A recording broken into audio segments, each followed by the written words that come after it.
Assalamualaikum warahmatullahi wabarakatuh.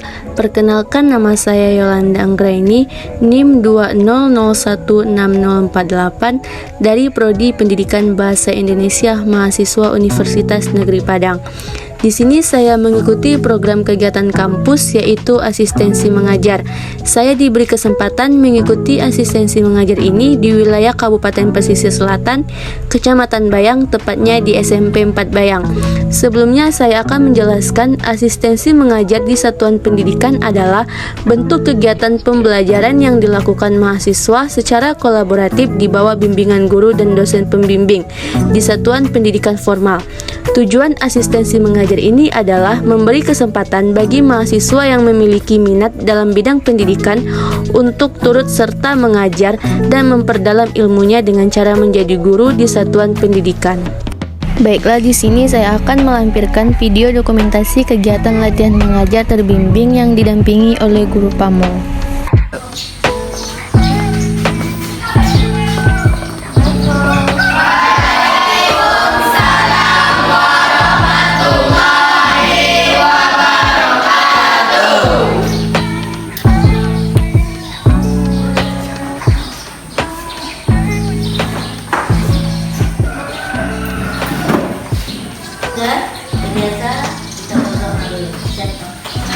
Bersiap.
Mitra Arianto. Piro Indra. Putri. Rizka. Zahrato. Taufik. Hanifah. Rahma. Mana? Seperti yang Alfa hari ini 2 orang ya? Ya 2. Putra Arianto 1, kemudian Zahratul. 2 orang yang tidak hadir di hari Rabu. Di pertemuan kali ini, Guru Pamong menjelaskan KD tentang menelaah struktur dan bahasa cerita fantasi.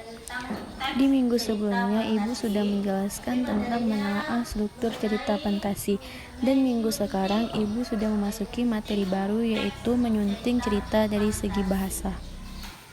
Dan sebelum kita masuk kepada menyunting teks cerita fantasi, minggu kemarin kita sudah masuk kepada struktur cerita fantasi.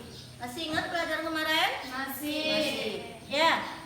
Ada berapa struktur cerita fantasi kemarin? Ada 3. Ya, bagus. Ada 3. Ada 3 struktur dalam cerita fantasi.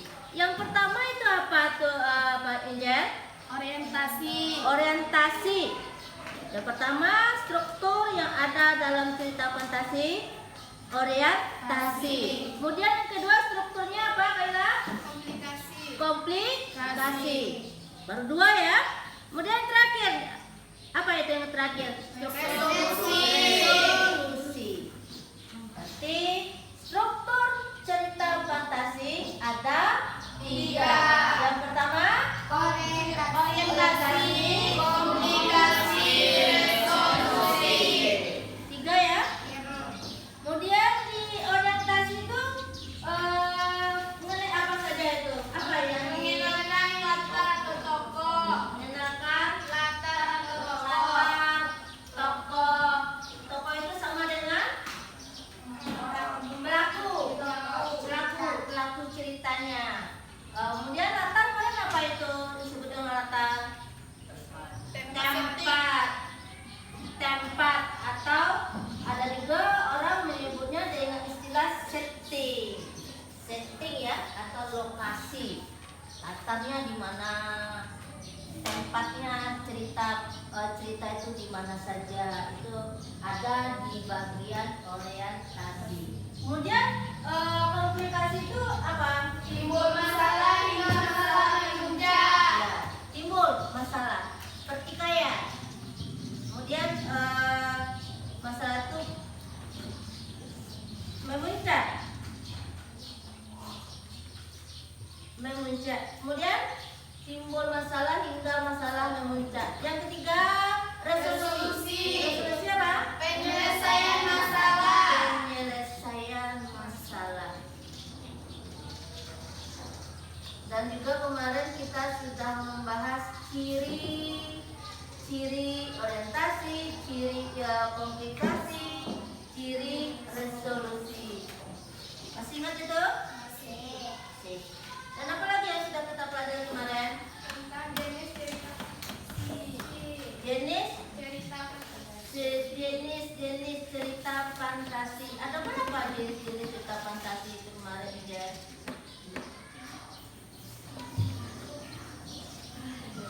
Ada berapa? Ada 2. Ada 2 jenis cerita fantasi itu. Iya, 2. Iya. Yang pertama,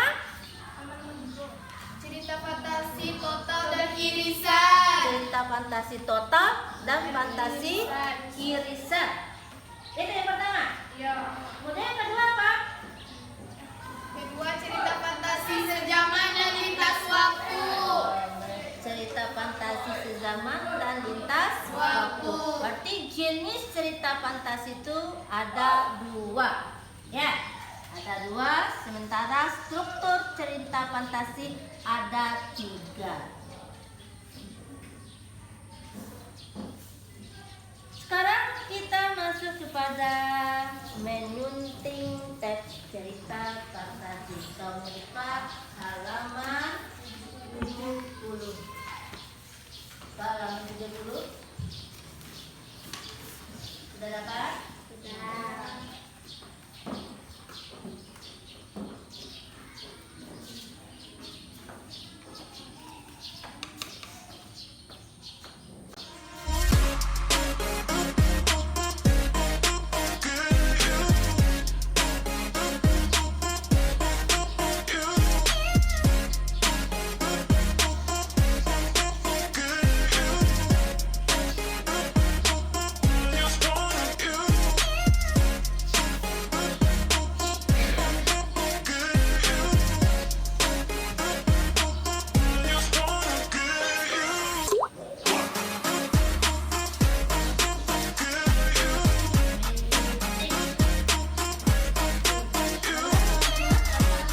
Dan di bagian ini Ibu menjelaskan tentang menyunting cerita dari segi bahasa. Menyunting. Menyunting itu kalau dalam sebuah tulisan itu sama dengan memperbaiki tulisan yang salah menjadi benar. Apa tadi? Memperbaiki tulisan yang salah menjadi benar. Sebelum kita buat jelaskan lebih lanjut, coba kamu baca halaman 70 itu. Ini yang dalam tabel.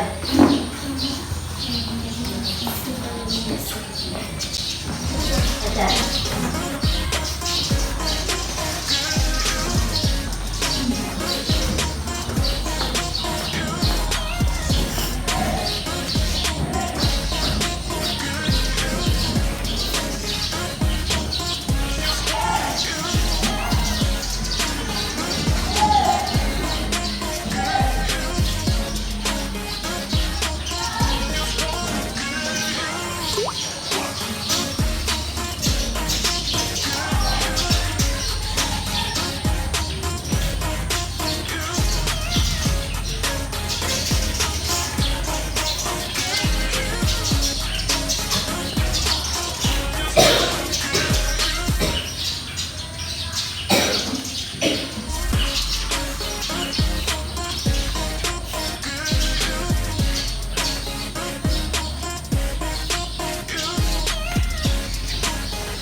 Sudah? Yang sampingnya? Sudah. Menurut kamu yang kamu baca itu bagaimana? Sudah benar penulisannya? Atau masih ada yang harus kita perbaiki dari tulisan tersebut?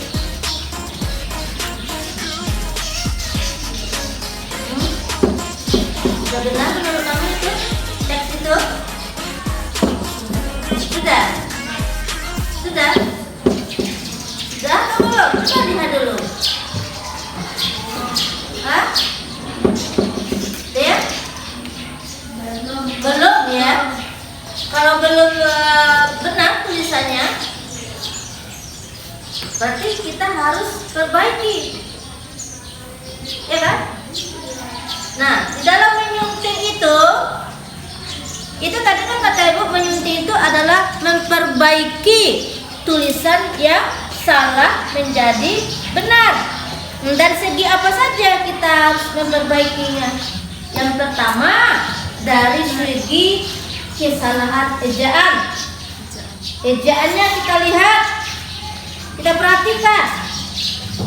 Apakah sudah benar ejaannya atau belum? Ejaan itu apa contoh? Hah? Ejaan. Hurufnya, huruf besar, kecilnya ya. Seharusnya di situ harus memakai huruf besar atau huruf kapital. Seharusnya ya, harus kita ganti.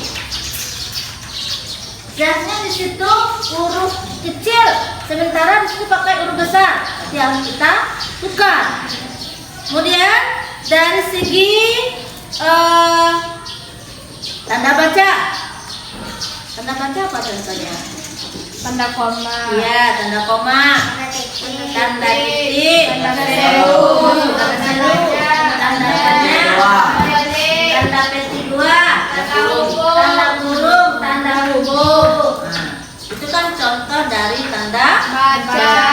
Kita lihat dalam tulisan itu, kalau dia membutuhkan tanda titik, kita beri tanda titik. Jadi kita lihat, harus teliti kita dalam menyunting itu.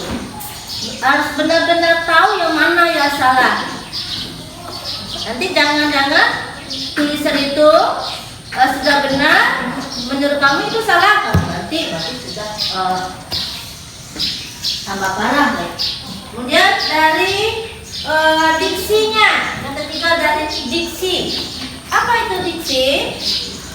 Siapa tahu? Diksi itu sama dengan pilihan kata. Pilihan katanya. Kemudian yang keempat, keefektifan kalimat. Apakah kalimatnya sudah efektif atau belum? Kalau sudah efektif kalimatnya berarti tidak ada yang harus kita perbaiki, ya kan? Kalau sudah benar, tidak ada lagi yang harus kita perbaiki. Yang harus kita perbaiki adalah yang salah. Kemudian yang terakhir, keterpaduan paragraf.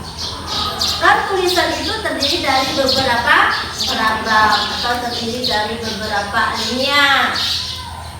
Apakah paragraf satu dengan paragraf-paragraf yang lainnya sudah padu atau belum?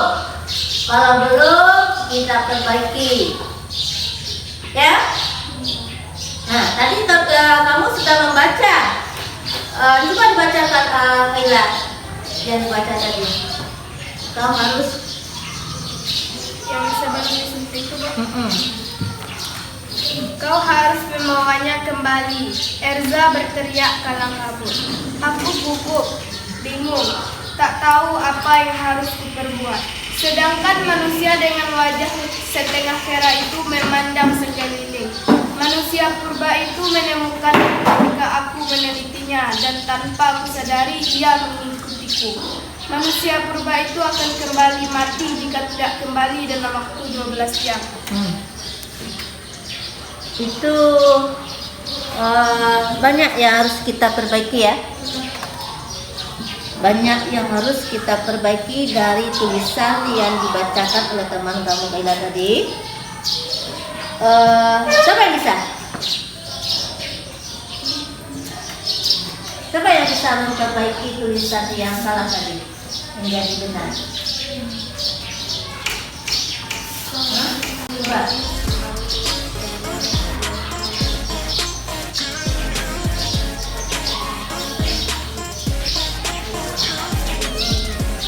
Coba. Kamu tulis. Kamu catat.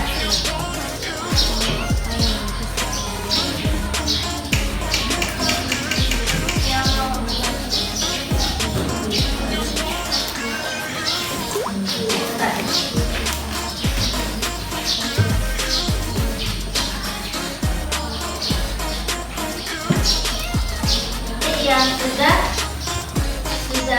memiliki tulisan itu di tangan ya.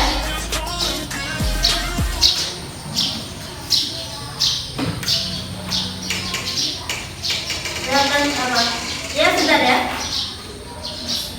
Sudah. Dibuat itu.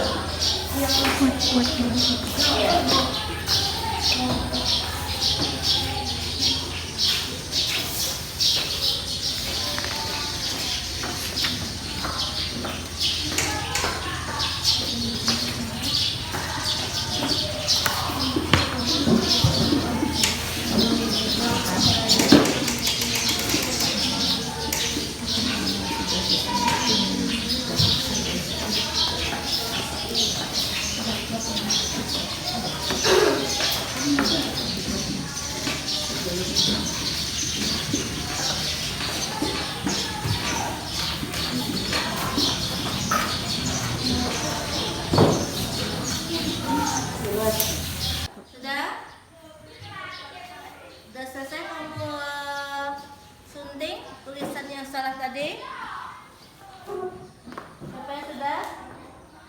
Kamu perbaiki tulisan yang salah itu, kamu perbaiki menjadi benar. Harus tahu kamu mana yang salah dalam tulisan itu. Kalau kamu nggak tahu, nanti kamu bingung apanya yang akan kita perbaiki.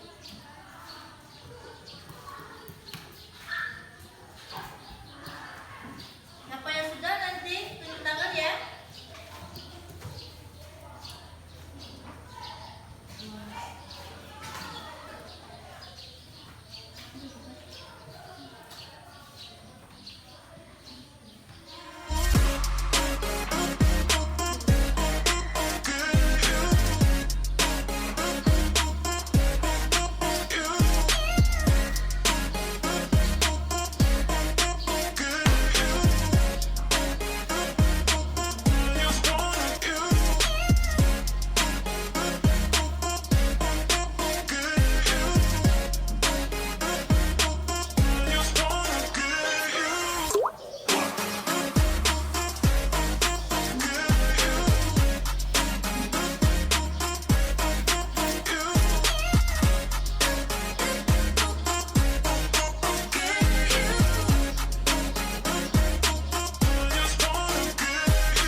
Ya, silakan. Angel ke depan.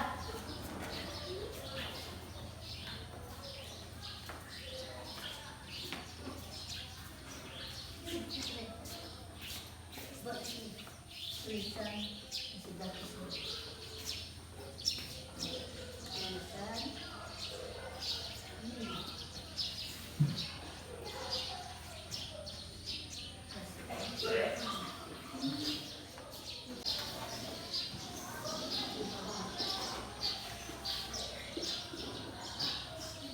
dibuat oleh teman kamu Angel apa?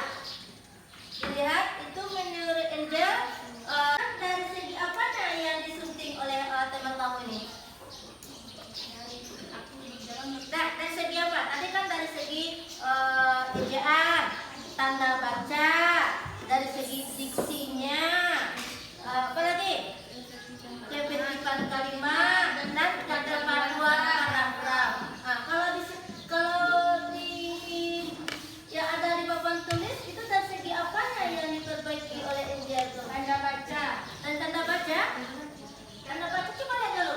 Ya, tanda bacanya menurut Ibu sudah benar tadi ya? Dari apanya? Ejaan? Kok menurut dari ejaan?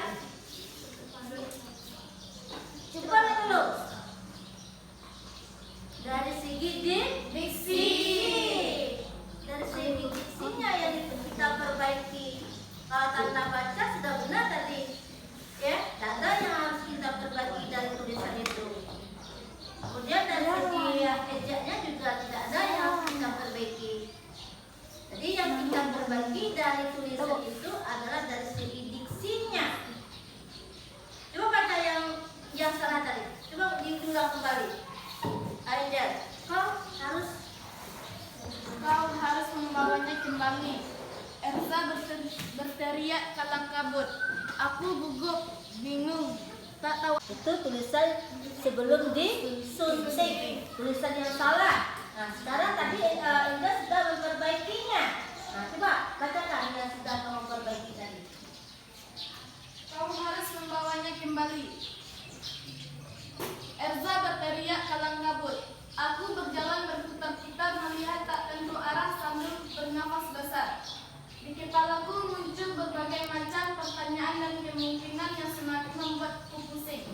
Tak tahu apa yang harus kuperbuat. Sedangkan manusia dengan wajah setengah kira itu memandang sekeliling.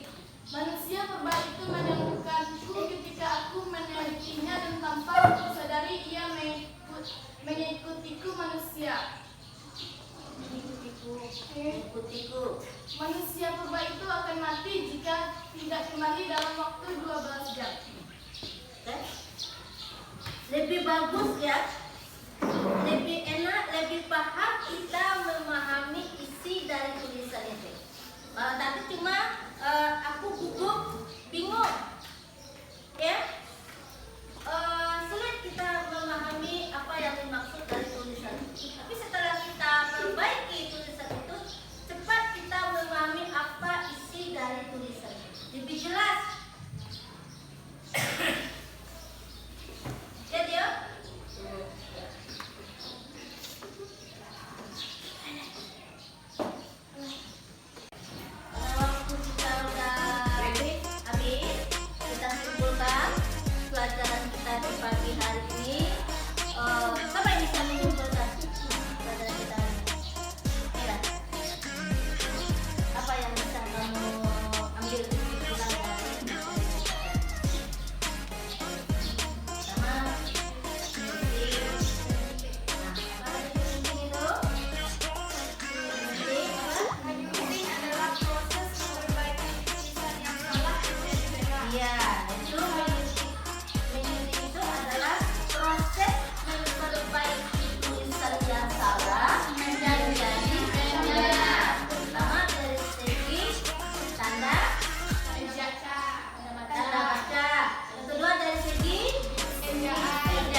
Sekian video dokumentasi kegiatan latihan mengajar terbimbing yang didampingi oleh guru Pamong.